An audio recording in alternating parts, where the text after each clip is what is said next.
Tuntutan Tuhan pada hari penghakiman. Yang penting di sini ialah ketekunan orang-orang kudus yang menuruti perintah Allah dan iman kepada Yesus.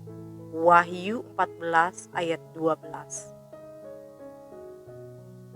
Ketika mendengar kata hari penghakiman, rasanya telinga kita terganggu karenanya. Mengapa? Karena sebenarnya kita belum siap menghadapi hari itu. Namun, kenyataannya suatu hari nanti, suka atau tidak suka, siap atau tidak siap, semua manusia akan menghadapi hari penghakiman. Bagi orang-orang yang hidupnya berkenan di hati Tuhan, seharusnya hari penghakiman bukanlah sesuatu yang menakutkan, namun itu adalah hari yang dinantikan karena kita akan menerima upah yang dijanjikan. Wahyu 14 ayat 12 menuliskan, ada 3 hal penting yang Tuhan tuntut saat hari penghakiman itu tiba. 1. Ketekunan orang-orang kudus.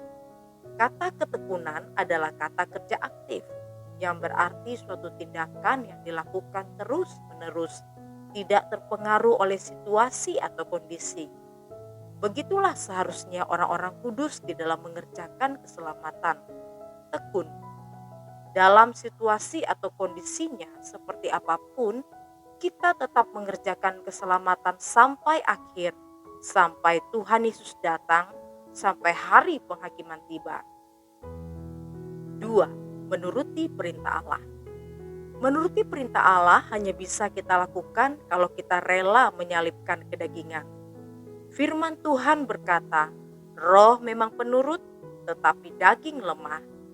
Oleh sebab itu, supaya roh kita bisa menuruti perintah Allah, maka keinginan daging harus disalibkan.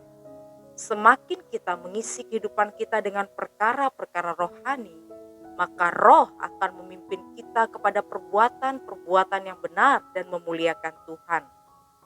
3. Iman kepada Yesus. Iman kepada Yesus adalah dasar dari pengenalan akan Allah.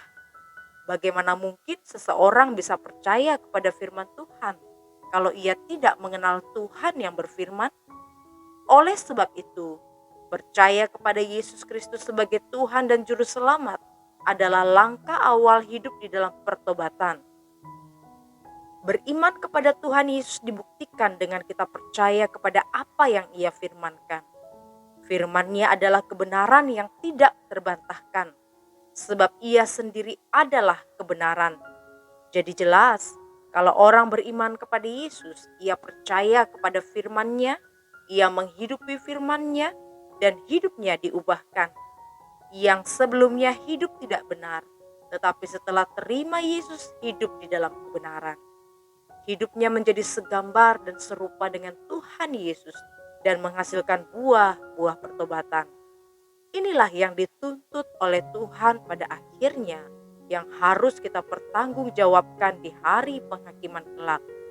Apakah kita sudah sungguh-sungguh melakukannya? Lebih mudah melakukan tuntutan Allah selagi masih ada kesempatan bagi kita, daripada dituntut Allah pada hari penghakiman kelak karena tidak melakukan.